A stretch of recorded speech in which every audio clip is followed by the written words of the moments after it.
Good afternoon, everybody. Good morning, good evening, wherever you are. Welcome to our virtual campus visit. Welcome to UC Berkeley via this virtual space. Me, the tour guides, and the ambassadors on the back end are so excited to welcome you to our campus.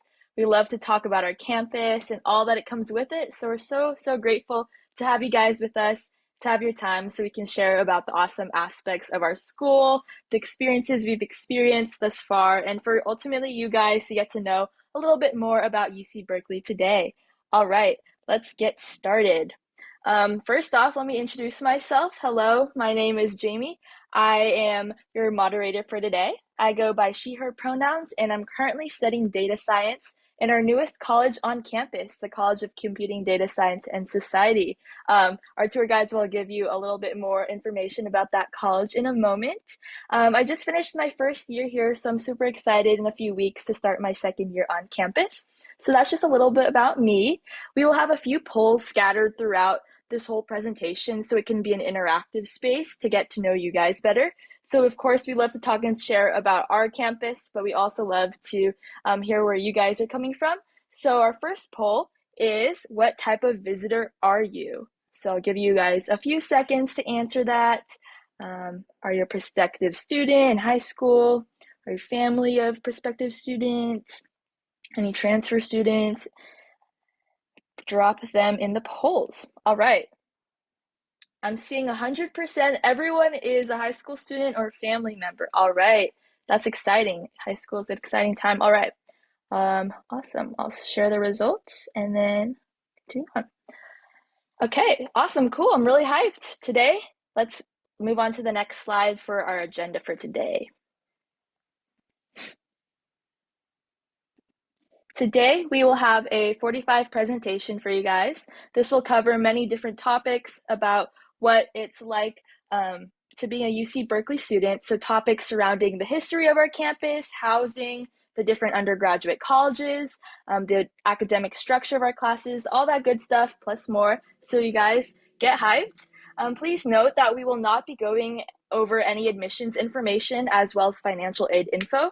That content is explained through the admissions office. So if you're interested in hearing a admissions presentation, they offer in-person and virtual admissions presentations you can check out on their website. And so that's a little bit about what you guys is in store for you guys. This time is ultimately for you. So if you have any questions, comments, drop them in our Q&A function. Please do that. We have many ambassadors on the back end who are so ready to answer any of your questions when they come to you. So stay focused, attentive, and interactive during this presentation through the Q&A and the polls, and so you can get the most out of your time today. If after this presentation you want to rewatch anything, you can rewatch this presentation as well as any of our past virtual campus visits on our YouTube. And yeah, I think that's all from me. I hope you guys have a great tour. After our 45-minute presentation, we'll have a 15-minute Q&A section live where I'll ask the tour guides and questions and they'll verbalize their answers for you. So without further ado, I'll pass it over to the tour guides. Thank you, Jamie. Hello, everybody. We're super excited to give you all a virtual tour today. My name is Essie. I go by she, her pronouns, and I'm originally from Santa Clarita, California, which is about 40 minutes north of Los Angeles or pretty close to Six Flags Magic Mountain if you've ever been. I'm going into my second year here at Cal, so I'll be graduating in the spring of 2028, and I'm majoring in English and minoring in journalism in the College of Letters and Science. In addition to giving tours, I also write for the Daily Californian, which is our student-run newspaper on campus. I also write for Diaspora Magazine, which is a Black culture and arts magazine, and I also am part of Phi Alpha Delta, which is a pre-law fraternity on campus. Okay, hi y'all. I'm the second tour guide for today. My name's Samiksha and I use she, her pronouns. I'm from Hayward, California, which is about 30-ish minutes south of Berkeley, so pretty close by. I just finished off my first year here at Cal and I'm going into my second year this month. I'm majoring in data science, and aside from being a campus ambassador and giving virtual and in-person tours just like this, I'm also involved in computer science Kickstart at Berkeley. We do a bunch of outreach and mentorship with incoming first years who identify as female or non-binary and are interested in computer science and technology. I'm also involved in a couple of similar organizations, and I tutor for Data 8, which is an introductory data science course on campus. So if you have any questions about getting involved in teaching or course staff as an undergrad, feel free to ask. Okay, so this is going to be our agenda for today's virtual tour.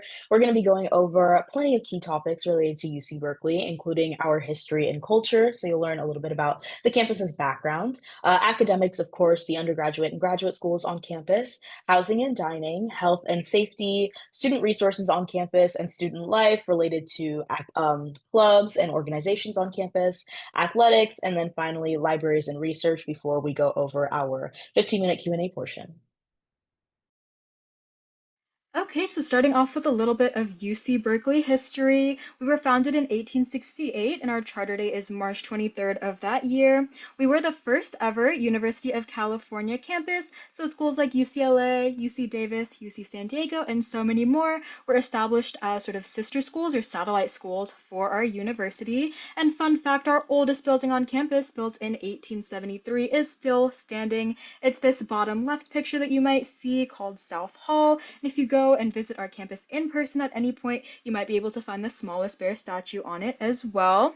Since we were the first ever UC, we get to go by the name Cal or California, typically when it comes to sports. When it comes to our academics and research and all of that, we typically go by the name Berkeley or just UC Berkeley. Our mascot is the Golden Bears, and here's a picture of our mascot in this top left corner. His name is Oski. It's just a student in a bear suit, but you might see him around on campus during the school year. I know when I was moving into my freshman dorm last year, I saw him walking around in the halls and taking photos with people. He's a forever sophomore, so he's always a second year, and a fun fact about him is that his shoe size is actually the same as the tallest member on the basketball teams, because every year they'll go up to that member of the basketball team and ask for a pair of those shoes and then make Oski wear them. So he's really, really jolly, fun person to have around campus. A little bit more about our student body, at least for last fall, is that we had a little over 33,000 undergraduate students and almost 13,000 graduate students, which is quite a lot of students, but we'll talk about many of the resources that we have available for our large student body throughout the rest of this tour. Some other campus landmarks that are pictured here are Sather Gate in this bottom right corner. This is kind of our southern entrance and exit of the school. Really, really popular place for folks to take pictures, either as tourists or when they're graduating and things like that. If you've seen the Pixar movie, Monsters University, you might recognize it. And the reason for that is because Pixar Studios is based over in Emeryville, which is a city right next door to Berkeley. And when creating that movie, Pixar animators actually visited our campus to gain some inspiration from it. So we're pretty famous. Another really cool landmark that we have is Sather Tower, or the Campanile, located kind of at the heart of our campus. It is the tallest building in Berkeley and stands at about 307 feet tall, or a little over 93.5 meters. We have a 360 view of the campus in the Bay Area all the way from the top, and there's really, really cool concerts that happen every day as well, with the carillon or the set of bells at the top of the Campanile, which students can actually learn to play through a really fun class that we have on campus as well. But more about our classes and other things later on.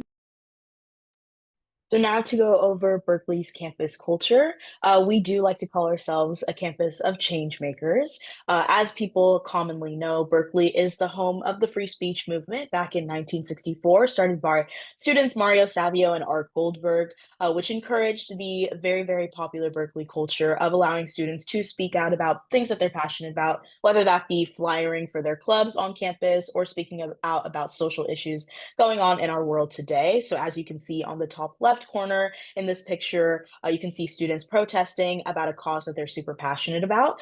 In general, students on campus are super, super involved, whether it be in social issues or the clubs that they've joined or the classes that they take. It's definitely a campus that prioritizes people being passionate about whatever it is that they're a part of. It's also a campus that really, really encourages entrepreneurship. A lot of students on campus are starting their own companies while they're doing their undergraduate or graduate programs. Berkeley is actually the college campus in the country that that has the largest amount of startup companies started by students. And the next closest campus is actually about 100 companies, fewer than Berkeley. And then we also have a very, very large culture of research and innovation. Berkeley has one of the greatest research outputs for any college campus in the world. So it's definitely a great place for people who are interested in STEM and getting more involved in research projects and stuff like that. We also have a great community on campus. There's a lot of school spirit and pride for being a Golden Bear on Berkeley's campus. As you can see in the bottom right corner in that photo, that's the rally committee, who is basically the group of students that keeps the energy up at football games or any on-campus events related to school spirit. We also have plenty of really fun traditions, including the big game, which is when we play Stanford at the end of every football season, which is either on Stanford's campus or at Berkeley. And fun fact is that Berkeley has won the last four big games, which I think is definitely something we hope to keep going as long as I'm here, at least. We're also a super welcoming and diverse campus. There's so many great resources that we'll talk about later for students of every ethnic background, gender identity, sexual orientation, and all of the above. And it's also a very collaborative campus that allows students to work together in their classes, research programs, or clubs that they've joined on campus. Overall, just a really, really great campus culture that encourages students to collaborate with those around them. Yeah, so one of my favorite things about Berkeley is like the wonderful welcoming community and culture that we have here. But moving on to some of our academics here at UC Berkeley, and before we go more into our undergraduate colleges, I think there's going to be a poll that will pop up that asks, what are you interested in studying? And if you're an admitted student at any point, what you might have been admitted into. I'm going to go ahead and wait for some of y'all folks to answer this question. Okay, I see some engineering, biological science, social sciences, which is awesome, arts and humanities, physical science, business, and then some folks are unsure, which is totally fine. Lots of students, after they come here to Berkeley, they decide to switch their majors. Lots of folks come in undeclared or undeclared in engineering, and then decide on their majors later on. There's a bunch of different opportunities for students kind of discover what they're interested in. But that's really awesome to see. Okay, there's a wide breadth of folks here, which is awesome. But going into our undergraduate colleges, first off, we have the biggest and broadest college here at Berkeley, the College of Letters and Science. Then we have the Rausser College of Natural Resources, which focuses a lot on environmental studies and conservation. After that, we have the College of Environmental Design. Then we have the world famous College of Chemistry here at Berkeley, another really popular college, the College of Engineering. And then finally, as Jamie mentioned, the newest college at Berkeley in over 50 years, the College of Computing, Data Science, and Society. And then after we cover those 6 undergrad colleges, we'll also be talking about undergraduate programs through the Haas School of Business and School of Education. The first undergraduate college that we'll be talking about is the College of Letters and Science, which is actually our largest undergraduate college on campus. About 75% of our student body is actually part of the College of Letters and Science, so 3 out of 4 undergrads. And it has over 65 majors, which include things like my major, English, economics, political science, sociology, applied mathematics, and physics, just to name a few.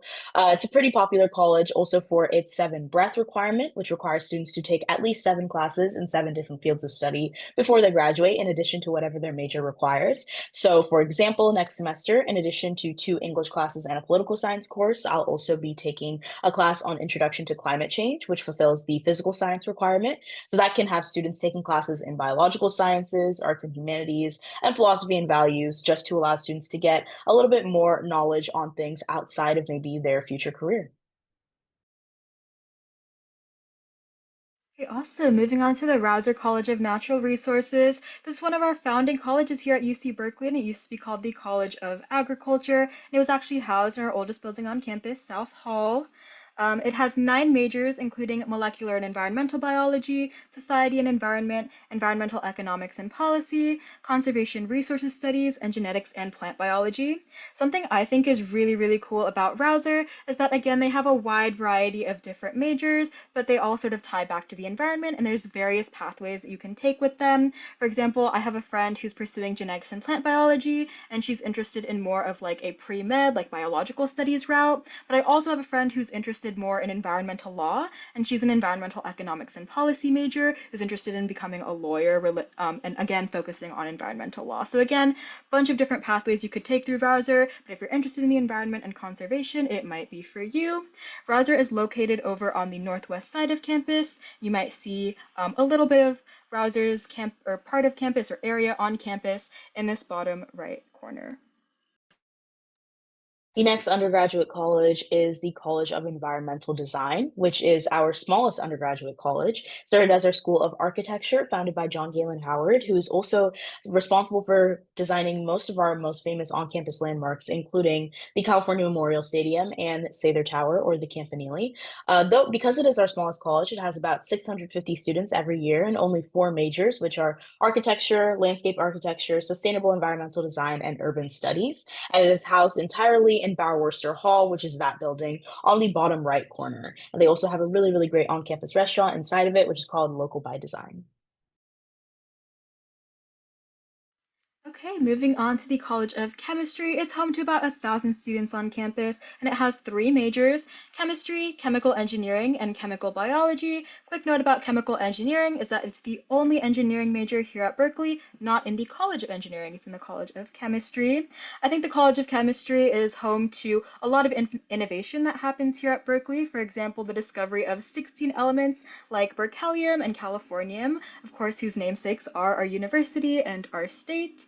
We have a few Nobel laureates who come out of the College of Chemistry as well, and I believe we'll take a quick look at them later on too. If you're interested in CRISPR or gene editing, Jennifer Doudna, who's a professor usually for Biology 1A at times, which is our introductory biology course, won her Nobel in 2020 for chemistry with her research in CRISPR, which is really, really cool. But yeah. The next undergraduate college is one of our most popular ones, which is the College of Engineering. It's one of our other founding colleges on campus, and it has 11 majors in 9 different departments, including electrical engineering and computer science, or as you'll hear Berkeley students call fondly, EECS. Mechanical engineering, bioengineering, aerospace engineering, and industrial engineering and operations research, just to name a few. The College of Engineering is very, very popular on campus for its amazing research and internship opportunities as well. One of our most famous alumni, actually, Steve Wozniak, who's the co-founder of Apple, graduated from the College of Engineering. So it's definitely a great college to be a part of if you're interested in getting resources related to working in big tech fields, especially because of our proximity to the Silicon Valley.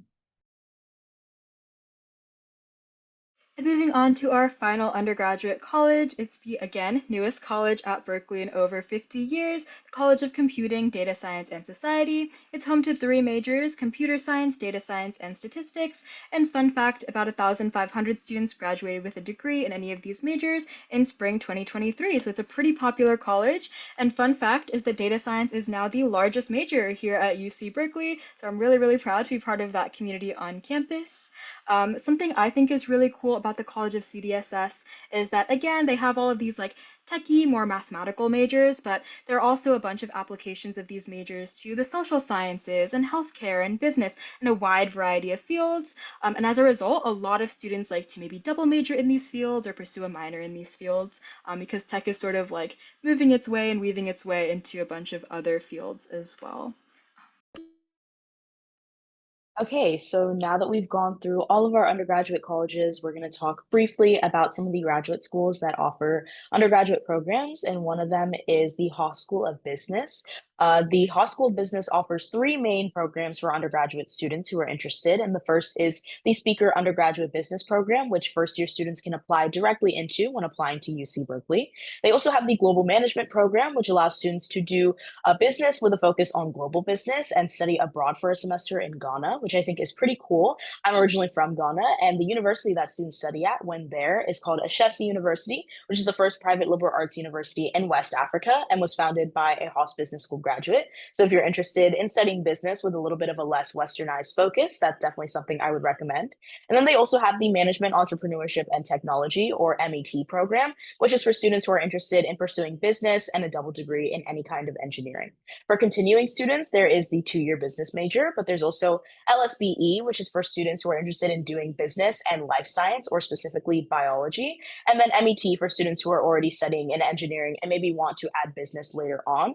And for transfer transfer students, they can also transfer into the Haas School of Business as a 2-year business major for their last 2 years on campus. If you look at this picture on your left side of the screen, you can see the beautiful Haas School of Business, which is a separate part of campus that has really, really cute architecture and great cafes if you're interested.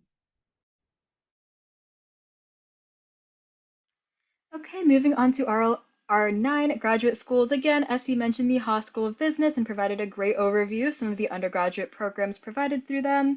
We also have the School of Education, which is that other graduate school that offers an undergraduate program in education sciences if you're interested. We also have the School of Information, which is now housed over in South Hall, again, the oldest building on campus. We have Berkeley Law as well, the School of Social Welfare, the Herbert Wertheim School of Optometry and Vision Science. And fun fact, they also offer eye exams, which is where I get my eye exams done as a student. There's the School of Journalism if you're interested in maybe a minor in journalism or taking some classes through there.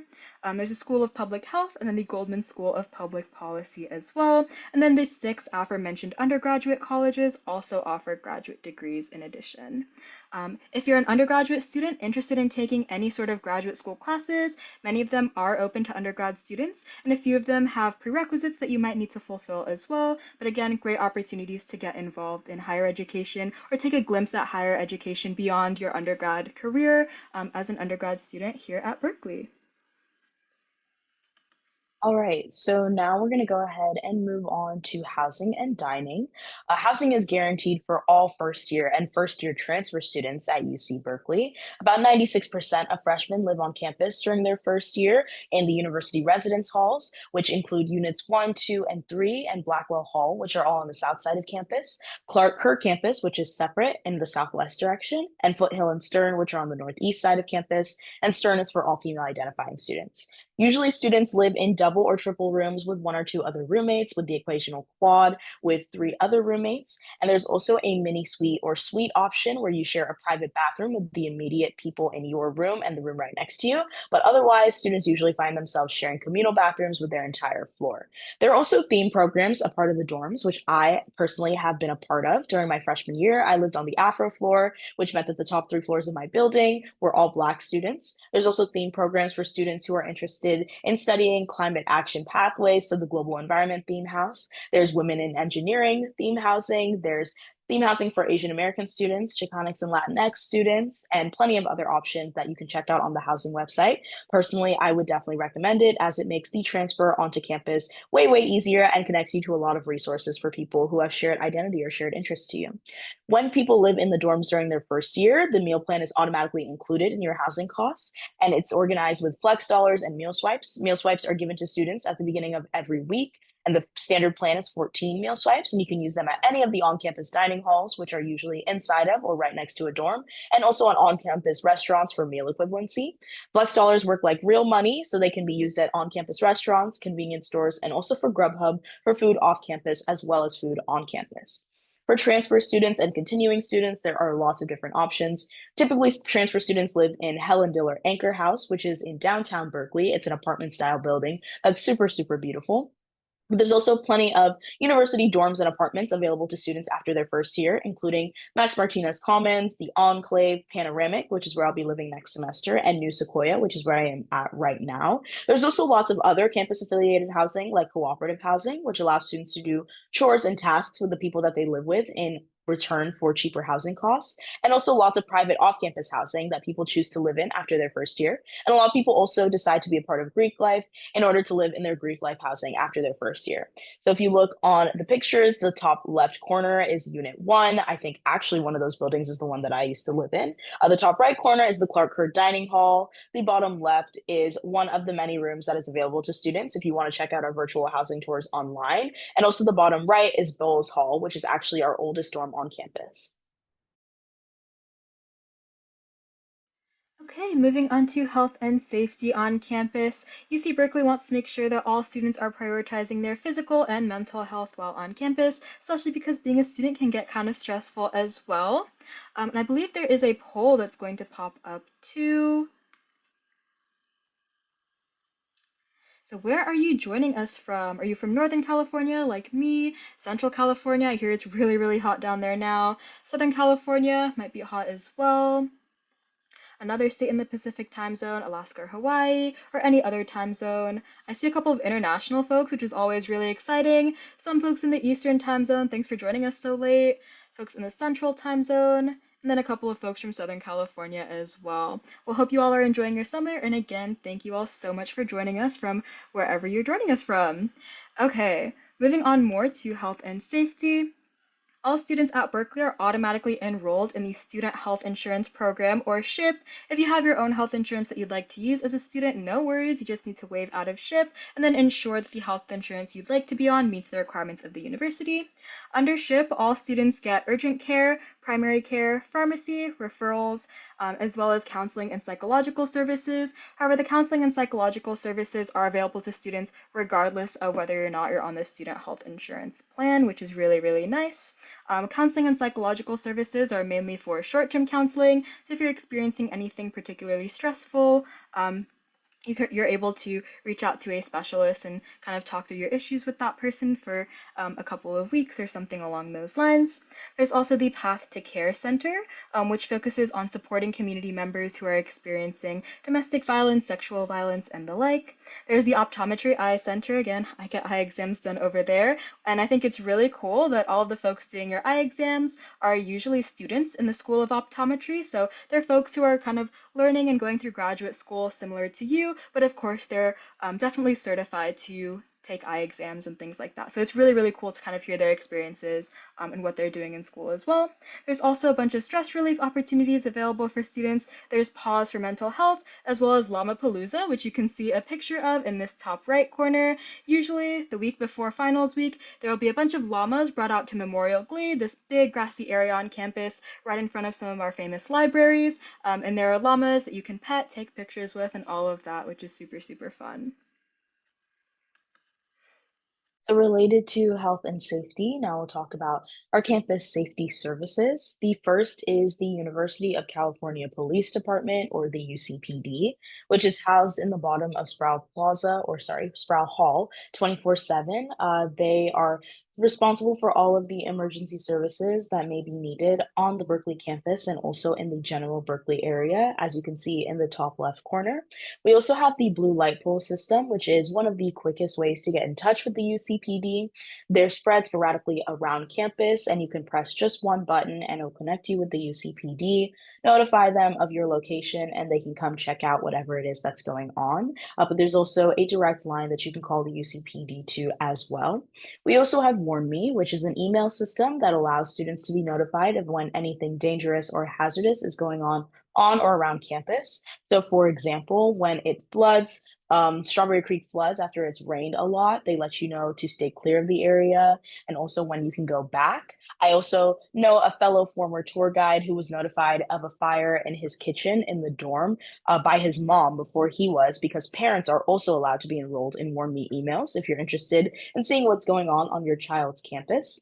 We also have Safe Walk, which is a service that allows students to request students to walk with them to and from places on campus when it gets dark. So you can see on the bottom left corner, these are some campus safety ambassadors who are employed by the UCPD and trained by the UCPD to walk with students to and from places on campus. So for example, if you've been studying super late at Doe Library and you want somebody to walk back to your dorm with you, you can use the Safe Walk phone number or app to request them. And if it's a little bit farther than walking distance, we also have the night safety shuttles, which are the daytime Bear Transit shuttles turned into night safety shuttles when it gets dark. That'll take students to major spots on the Berkeley campus, like downtown Berkeley BART station and also Clark Kerr campus. And after 2:30 in the morning, they also do door-to-door service in the Berkeley area. And those last two resources are available to all students completely for free, 365 days a year, even when you're not taking class.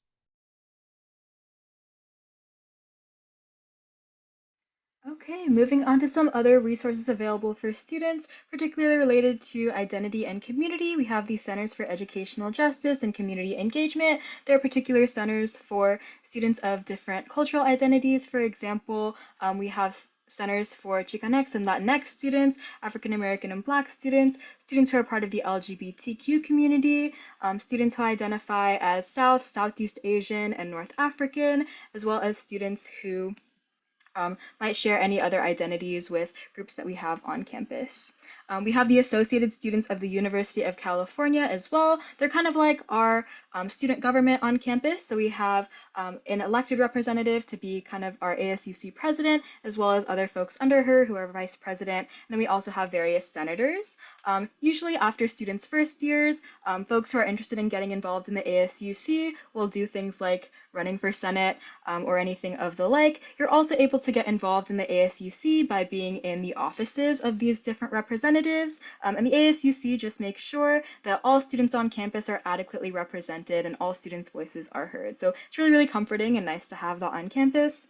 There's a center for transfer students because, of course, transitioning from maybe a community college or another college over to UC Berkeley can be somewhat stressful or kind of hard for students, so that's a way to connect with other transfer students and get mentorship and support. We also have resources for undocumented students on campus. We also have centers for support and equity. There's a disabled students program, the Basic Needs Center, which sometimes offers like food drives and things like that and gives out free resources to students, and so much more. Okay, now we'll be talking about student life on campus. There are over 1,200 different registered student organizations at Berkeley. So, consulting clubs, identity groups, dance teams, pretty much any interest group that you can think of, there is a related club on campus. Personally, like I mentioned before, I write for the Daily Californian, which is our student run newspaper. I write for Diaspora Magazine. I also am part of Phi Alpha Delta, which is a pre law fraternity, and Crew, which is a Christian fellowship club. And those are just the ones that I go to regularly, not including the ones that I kind of stop by on occasion. A great part of Berkeley's clubs on campus, which I always mention and encourage people to join, is that in addition to being really, really great opportunities to meet new people, they also are super engaging for career and networking opportunities. So, for example, Phi Alpha Delta, which is my pre-law fraternity, gives all students who are paying their dues in the club free LSAT prep and also mock interview and resume workshops, which is a really cool opportunity for students who are interested in pursuing law school in the future. We also have lots of great volunteering opportunities, something that quite a few clubs I'm a part of, including Phi Alpha Delta and also Crew, do every year, which is the Berkeley Project, which is an opportunity for a lot of different student groups and also just students in general on campus to go out into the community and volunteer, either doing beach cleanups or maybe cleaning up a local park or doing food drives and stuff like that. As somebody who was really, really heavily involved in volunteering and still is in my high school, but also in respective organizations around me, I definitely, definitely love the idea of the Berkeley Project and plan on participating this upcoming year. There's also lots of great opportunities for students to get jobs on and off campus. On campus, we have the Berkeley Career Engagement Center, which allows students to get more resources for doing resumes and interviews and things like that. They also have a booth that will take free headshots for you for your LinkedIn profile. There's also lots of great on campus job opportunities like working in the dining halls, in administrative buildings on campus, or even in the libraries, which are great options for students who are eligible for work study. I personally love having a job while on campus because it helps keep me structured and encourage me to wake up early, even on days when I don't have class. So I definitely would recommend it. There's also lots of great off campus job opportunities for students, especially because of our proximity to San Francisco and the Silicon Valley, which are both huge hubs for STEM and tech jobs for students who are interested in those fields. So lots of people use Handshake, which is a platform that pairs you with jobs that are related to your interests and also what's on your resume. And it's a great opportunity for students to work out in the city while also getting some experience taking classes on campus. There's also really great opportunities related to that in our study abroad programs. We mainly use the UCEAP, which is the UC Education Abroad program, which allows students to take classes for a semester, summer, or year term in cities abroad and also in the United States, where we do our global internship programs, which allow you to do a job while also taking a few classes for credit. And those can be in countries like France, Spain, Italy, Germany, and Australia, but also in cities like San Francisco, Chicago, New York City, and Los Angeles.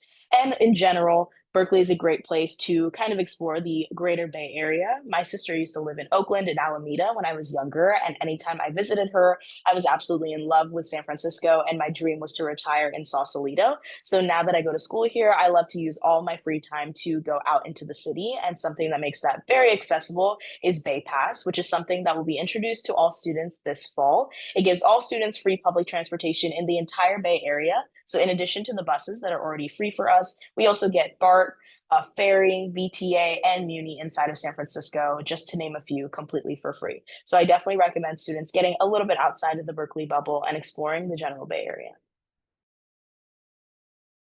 Yes, I definitely echo Essie's point about exploring the Bay Area. Even after living in the Bay Area all my life, I'm still exploring some really cool things and finding some new places as a student here. Moving on to another part of student life for a lot of students at Berkeley, athletics. We have three levels of competition here at Berkeley. We have NCAA Division 1A athletics, and we are part of the ACC or Atlantic Coast Conference. Previously, we were part of the Pac-12, and then we joined the ACC last year. We also have club sports, which are sort of a pay to play system. So you pay to be on the UC Berkeley club team, and then you play against other club teams at other universities. We also have intramural or recreational sports, which are a lot more local. So you're on a small team with other UC Berkeley students, and you play against other intramural or IM teams here at the university itself. When it comes to the sports we have football, which is here in this top left corner, swimming down here in this bottom left, basketball in the bottom right, and so much more. We also have gymnastics, volleyball, and again, a variety of different sports. When it comes to intramural and recreational sports, I think it's awesome that we also have sports like spike ball and frisbee golf and dodgeball and so much more. I know we also have a Quidditch team here at Berkeley. If you've seen the Harry Potter movies or read the books and are interested in trying out Quidditch, which is kind of fun. Our football home or all of our home football games happen over at California Memorial Stadium, which is also where our visitor center is located if you ever want to visit us in person. It's built in honor of the students and faculty who fought in World War I and designed by John Galen Howard, which is an important individual that Essie mentioned a little bit earlier. We have Haas Pavilion all the way on the other side of campus from our stadium, really, really close to the recreational sports facility as well. Haas Pavilion is where all of our home basketball games happen, home volleyball games, and all of that. And the recreational sports facility is a gym facility available completely for free for all students. They have weights, treadmills, stairmasters. They have a whole basketball court available to our intramural or recreational basketball team, and so much more. They also have like fitness classes and health classes if you're interested. They have cycling, Zumba, yoga, Pilates, and again, that's all completely free for students, and a lot of students like to take advantage of that. Really, really fun and awesome fact about Berkeley athletes is that we've won 246 medals and counting, which is super, super cool. Just to add a little bit to that, if Berkeley was in its own country, it would actually rank 12th overall in the medal count. And I didn't really even realize how cool that was until I was once in line for Panda Express, and the guy behind me was on the 4x1 men's freestyle swim relay that won gold at the last Olympics. And he was a part of the team that set the newest world record, which was pretty cool. But moving on to libraries and research, Berkeley has over 20 on-campus libraries. If you can see in the top left picture, Doe Memorial Library, which is my personal favorite. Doe Library also has two other libraries inside of it. Morrison is a reading-only library, which is great for me because all of my homework as an English major is just reading. And then there's also Bancroft Library inside of it, which is an archive research library. And our largest library on campus is Gardner Mainstacks, which holds over 2 million of our 14 million volumes of literature inside of it. It's a really, really great place to study during final season because it's always really, really quiet in there. There's also lots of great other libraries across campus. Another personal favorite of mine is the Haas Business Library. The top right corner is a picture of Moffett Library, which is actually currently closed for renovation until the fall of 2026, but it's a personal favorite of a lot of students on campus because it's open 24/7 and they allow food and drink in there. But another thing that we like to talk about is research on campus. We are a research institution, so it makes it super accessible to students to get involved with research that faculty are doing on campus. The bottom left picture is actually a picture of Jennifer Doudna doing her CRISPR research that actually won her the Nobel Prize in 2020 for chemistry. She has definitely allowed students to work with her in her lab through the Undergraduate Research Apprenticeship Program, or URAP, which is an opportunity for students to apply directly to research programs that may interest them. And they often allow students to take them for class credit or a stipend every semester. There's also lots of different departmental opportunities. I know a lot of people, including one of my fellow tour guides that's working with me this summer, who has said that he just asked his professors, like, hey, are you doing any research and can I help out with it? And often they get a yes. So it's definitely something that's super accessible to students. And what I like to mention is that it's also not only an option for people who are doing STEM. If you're also a humanities major who's maybe doing archaeology, history, African American studies, or anthropology, there's also really, really great research and internship opportunities for those students as well. Okay, moving on to some more notable famous alumni and professors. We have Stephen Chu, who graduated in 1976, and he's the former U.S. Secretary of Energy. As mentioned many times, we have Jennifer Doudna, who won the 2020 Nobel Prize in Chemistry for her work with CRISPR gene editing. And as I mentioned earlier, if you're interested in possibly taking a class with the Nobel laureate, I know that sometimes she teaches Biology 1A, which is our introductory biology course here at Berkeley, that a lot of biology focused and chemistry focused students like to take. We have Beverly Clearly. If you've read the Ramona Quimby books, she graduated from Berkeley in 1938. One of my favorites, Chris Pine, who graduated in 2002. He's an actor in Star Trek, as well as a couple of other movies. We have Janisha Adam Ginsburg as well, and she graduated from UC Berkeley, or Ginyard, I'm sorry. She's a stunt woman and an actress. She was also in the Black Panther movies. As mentioned earlier, we have Steve Wozniak, one of the co-founders of Apple, who graduated with a degree in electrical engineering and computer science, and Alex Morgan, who is on the women's Olympic team for soccer. She's an awesome championship winner as well. Super, super cool soccer player. Some other very, very famous Berkeley alumni that I like to mention on my tours is quite a few football players like Aaron Rodgers, Jared Goff, Marshawn Lynch, also Jason Kidd, who's a famous NBA player and now NBA coach, and Jaylen Brown, who's the 2024 NBA Finals MVP, who now plays for the Celtics, which is pretty cool. But now on to our campus highlights. Berkeley is a very, very beautiful campus with a lot of amazing things to offer. One of them is our squirrels. The Berkeley squirrels are insane, but in a phenomenal way. They're super, super friendly to students and sometimes even come up to people and take their food, but they're super cute, so people are usually okay with it. We also have really, really great views all across campus of the entire Bay Area. I know from my dorm during my freshman year in Unit 1, when I would wake up in the morning, I would always see really, really beautiful sunrises, and I could see the Golden Gate Bridge from some of our windows in our room. The Campanile is another great place on campus that gives you really great sights of the entire Bay Area, and the sunsets in Berkeley are like no other place. There's also lots of great opportunities to see the rest of the Bay Area from other parts that are kind of near campus, but also a little bit further away. For example, we have Grizzly Peak, which is also in the Berkeley area, and the Lawrence Science Center, which has a great lookout point if you're interested in watching the sunset in the general Berkeley area, which is super nice. Another thing that I've really loved since coming to Berkeley is how much it's increased my affinity for nature. I was not very much an outdoors person when I was growing up. I've always been a city girl, like not very interested in walking out in nature or hiking, but I definitely think spending time in Berkeley has made me really, really appreciate nature. So the trees on campus are super, super beautiful, and the air is completely unbeatable. Especially as somebody who's originally from the LA area. Strawberry Creek is also a really beautiful part of campus. It's a natural body of water that flows through the entire Berkeley campus and also the rest of the Berkeley area that when it rains really, really hard, sometimes floods.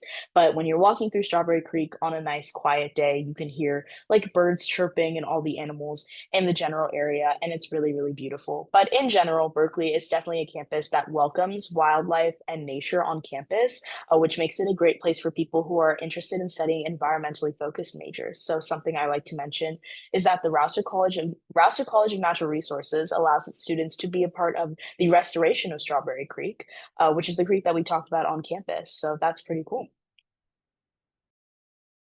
Yeah, I definitely want to echo what Essie was talking about like the nature on campus. It really is so incredibly beautiful here, and it's a really nice pocket of nature and otherwise like really bustling kind of city-focused area. I know I started like studying outside most of the time just last year, and it's been great for my mental health.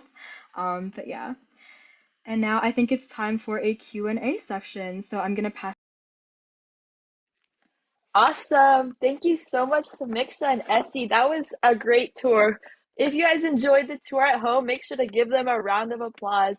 Like listening from the back end, I learned so many new facts today And I'm so grateful to have heard that. And hopefully, I can apply those to my tours when I give them on campus. All right, let's move on to the Q&A. I saw a great question in the chat that I want to echo out for everyone to hear is how about getting like support on campus? Like Berkeley is a larger university. So is it possible to speak to the professors directly? Is there interaction still between students and their professors? And like what type of vibe is it between peer to peer? I can sort of speak on this first. So when it comes to receiving like academic support and things like that at Berkeley, I know I was kind of intimidated and worried about that at first, but I'm really, really grateful that I took some awesome courses that had really accessible professors when it came to office hours, as well as great GSIs again when it came to office hours or asking them questions via email.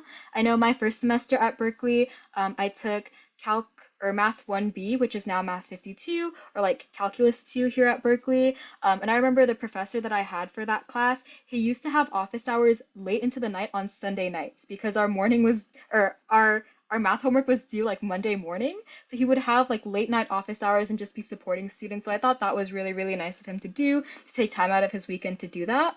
When it comes to GSIs or graduate student instructors who are teaching your small, like 15 to 25 student discussion courses that are kind of like tacked on to your big lecture classes, a lot of them are really, really accessible outside of class as well, and even have their own office hours that you can attend.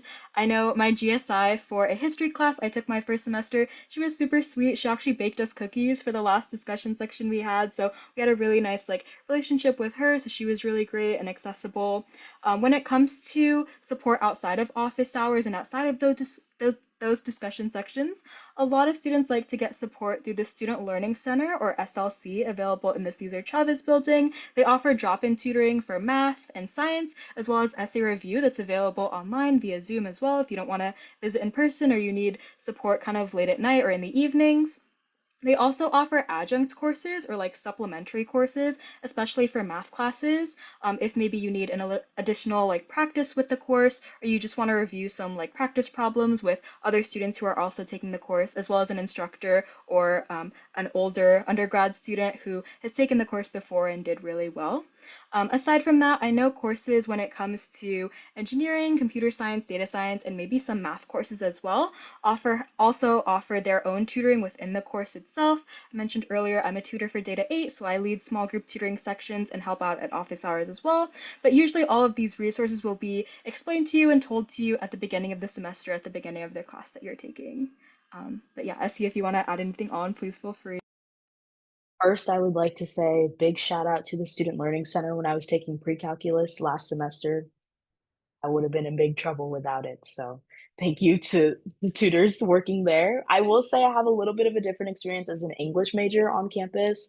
The kind of support that I may be seeking for my classes does look a little bit different for somebody who's doing STEM. And I also know that majors like Samiksha's, like data science, are also more impacted on campus than English is. So maybe resources can be a little bit more difficult to find at the most convenient time for you when it comes to those. But I would say something that I've really learned, no matter what you're studying at Berkeley, is that it's up to you to find those resources and use them to your advantage. When it comes to going to office hours and stuff like that, sometimes you do have to give up, going to lunch with your friends or maybe taking a nap during the day to go to office hours with your professor because that's when they're free. But then the advice and help that you end up getting is totally worth it. Sometimes it's not even just related to class. I know during my first semester, I used to go to my English professor's office hours to ask for feedback on the columns that I wrote for the Daily Cal. And I actually felt like my writing grew a lot past the class because I used to spend that extra time with her. And then at the end of the semester, when I had a 94 in her class, she gave me an A plus. So I'm not saying it's because I went to office hours, but I feel like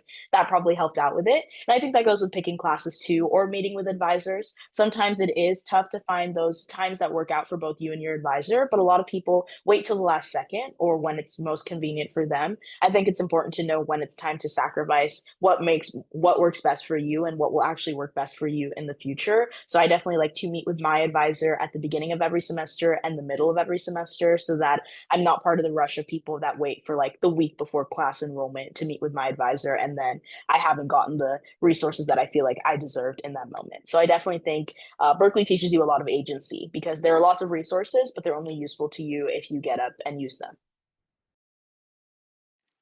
Great answers. Wow. I was like taking notes internally in my head. Like I'm learning from this. I hope that everyone on the Zoom's also learning from this. Those are great pieces of advice. Yeah, definitely recommend those office hours. It's definitely an underused resource. It's a great way for students to meet with their professors directly because it is a very large, for the general education classes, they're pretty large, over a few hundred students. But it is very possible to meet with your professor, get to know them. You can even ask them if they're doing research outside of the class, and hopefully you'll be able to have opportunities through them as well. So definitely make sure to take advantage of the office hours and all those different avenues of trying to get help on campus because there are many of them. Okay, perfect. That was awesome. I also realized that we're all first year, like we just finished our first year here. So my question is for you guys is looking back on your first year, what would you do differently? And additionally, what is something you definitely recommend for incoming students to do during their first year? I think I would say I wish this is like a very corny and like obvious answer, but I definitely think I wish I put myself out there more. Even with my own roommates, it took us like I would say 2 or 3 weeks into the semester before we were actually spending time with each other, like outside of just seeing each other in the dorms. Or it took me until like halfway into the semester until I really started talking to people in my classes, especially because I was in the fall program for first semester. So my classes were really small. I wish I did kind of take the extra step to introduce myself to people more often or allow myself to break through the fact that I knew a lot of people from high school or other things that were already coming to Berkeley. And I kind of just used that as like a safety net instead of really allowing myself to embrace like the newness of college. But with that, I also think one of the best things that I did during my first semester was join at least one club, and that was the Daily Cow.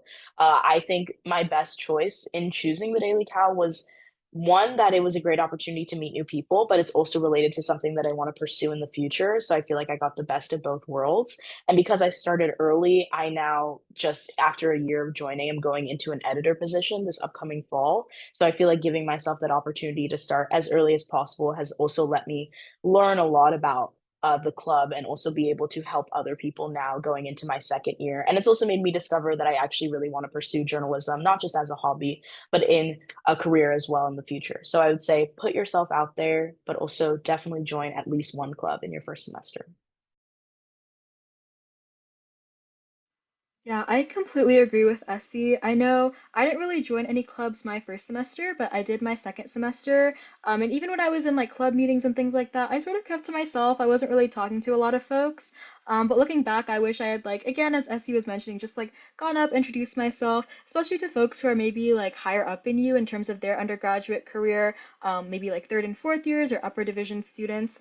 Because especially if they're in the same major as you or they're pursuing a similar pathway, they might be able to offer you a lot of like support and guidance in terms of like what classes should I take? Is this class difficult? Like, how is this professor? And a bunch of other things beyond just academics, right? Like internship opportunities. I know some folks had questions about that. Reaching out to undergrad students who are a little bit above you or a little bit older than you are a great way to get support when it comes to resume review, applying to certain internships and things like that. So just like putting myself out there more, trying to meet more people, both in my clubs as well as in my discussions and finding study buddies and things like that. But yeah, just like echoing everything that Essie said, I feel like that's a really common thing when it comes to students who are first years coming in. They say like, I didn't get to meet as many people as I wanted to. But yeah. Yes, I definitely had a similar experience to both of you guys. I feel like I did join like a couple of things here and there. I definitely want to expand. I always a little bit scared of spending time on other things. I was thinking, oh, maybe I should value my time on some other priorities, and then I ended up not doing anything. But I'm really grateful though that we all were able to join campus ambassadors. Definitely recommend anyone at home if you come to Berkeley, join the campus ambassadors. It's been great. We all joined our first years, and that's probably one of my best decisions I made my first year was to join the ambassadors and become a tour guide on campus. I really love this job. I love the ability to meet new people while also getting paid. Yes, and I've also been able to expand my roles here on the job. So I'm just very, very grateful for the campus ambassadors. But this is all to say, definitely join something that you have slight interest in, even if it's like, oh, do I really want to do this? Do I not? Just definitely join it, see if if it clicks, and if it doesn't, then you can say, oh, I don't want to do it anymore. If it does, then well, you're there, and you can continue on. So definitely join those things that really have those interests sparked for sure. All right, we have 7 minutes. Okay, we can answer one more question, I think. Um, One thing I found in my first year was time management was like a struggle for me. What is your biggest advice for students when trying to balance academics as well as balancing those outside commitments that we wanted to join, what we were talking about earlier? I'll be taking notes for myself as well for this one. Oh, wait, Essie, do you wanna? Okay, I can do it or do like the first half, but like I feel like I struggled the same way, especially my first semester at Berkeley. It was really difficult, at least for me, to get used to kind of like the fast pace of like college courses and things like that. But I found like first off, like planning things in your calendar is really, really helpful. Just like making sure that you're blocking out times for certain things and not just for like studying or doing homework, but also just like to take breaks and like hang out with friends and stuff like that and making sure that like you're making time for those sorts of things. A lot of the time, at least for me, it's really easy to just kind of like get sucked into my work and then like not focus on things like outside of me or what's happening outside of my dorm room. But I started doing this last semester, and I think it's really helpful to just like set maybe like an hour or two for studying, and then like half an hour to an hour to like getting lunch with friends or like hanging out this time or like anything like that. Just making sure that you're trying to kind of like forcing yourself to have that balance, especially if you're like me and you don't have discipline like in the moment. But yeah, so planning out things on your calendar, making sure you have like a to-do list or a checklist of assignments that you want to complete or any other like things that you want to get done for extracurricular work or anything like that. At least for me has been really, really helpful. I'm a really big like visual person, so like blocking out my time visually has been helpful, and then just like writing down everything I need to do and keeping like a physical checklist has been really helpful. I would say pretty much the same thing, except kind of the opposite is I have a really hard time prioritizing my actual academic work, and I love to throw myself fully into my extracurriculars, which is something my dad, who is also a college professor, was always getting mad at me for in high school, that I would always prioritize my outside extracurriculars over my classes. And I even told myself when coming to Berkeley because of that, that I wouldn't join anything during my first year, but I couldn't stay away for even one semester. And because of that, something I have to prioritize is what I'm actually here for. Like at the end of the day, I can join as many clubs as I want and I can be president of every club, get a bunch of jobs, but at the end of the day, I'm coming to Berkeley for an education.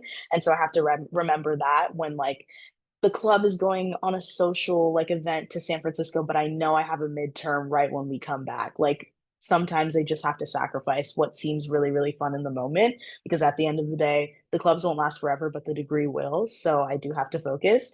And I also live by my calendar. Like if something is not in my calendar, it's not happening in my head. And I also agree that that doesn't just mean studying and classes and stuff like that, but it means going out to lunch with people, even if it's like a 30-minute run to Yogurt Park, like that also has to be in my calendar. Like I am not a very spontaneous person, and I feel like that is kind of good sometimes, but also not that great. I think it's all about balance, like Samiksha said. And as long as you find that balance, it's nothing crazy. It's really up to you to kind of figure out where your priorities lie. And once you figure that out, it's pretty smooth sailing from there. Yes, exactly. Exactly, Samiksha. Essie, that is exactly it. Like, that's exactly what I was gonna say. I had a more similar issue with Samiksha where I'd get lost in all of my academics and then I'd be like, where'd the time go? And I didn't have time to spend with my friends and stuff. So I definitely like to harp on the fact that you can use your Google Calendar. So after you get admitted to Berkeley and you have your own email, you have a Google Calendar where you can put all your events and stuff. And then you can also look up your friends or people you're working with and see if they're busy at a certain time. And if they are, you can find time where you are both free. And definitely making time for those other relationships, not with your only with your relationship with school, is definitely important to get you through these next 4 years. Awesome. We have 2 minutes left, so I guess that's time to wrap up. So make sure you could share your screen again. All right. So that is all for today. Thank you guys so much for listening. Thank you so much for Essie and Samiksha. You guys were awesome tour guides for today. I hope you guys at home learned a lot about Berkeley, are excited to apply I know most of you guys are high schoolers, so hopefully we see your, or we won't see your applications, but hopefully we'll see you on campus next year or wherever you're going to college. To end off, we are going to send you with a bunch of different ways you can continue to stay connected to Berkeley. We have our U Visit tour, which is a way you can walk around campus again through a virtual space as well. So if you don't have the time to come to our physical campus, you can press the U Visit tour and see like the buildings themselves on the screen. You can also click around to see the different building landmarks on our campus and get an overall visual of our beautiful campus. You can also stay connected with us through our Instagram and Facebook. We post a lot of great updates there, some funny content. You can see some of our other ambassadors. I know that we have some Instagram reels that are doing really well and having fun. They're definitely having fun over there in the social media. And definitely check out the admissions presentations if you're interested in like admission info. They have admissions presentations virtually and in person. You can check that out through this QR code. And yeah, definitely stay connected, stay involved with UC Berkeley. We send a lot of great updates on all these different platforms, and we definitely like you to be immersed in what we have to offer because overall it's just a great school to be here, and I'm sure all of us are just grateful to be here and spend our years studying here. So that is all. Thank you guys so much for your time, and have a great rest of your day. Have a great rest of your day. Bye.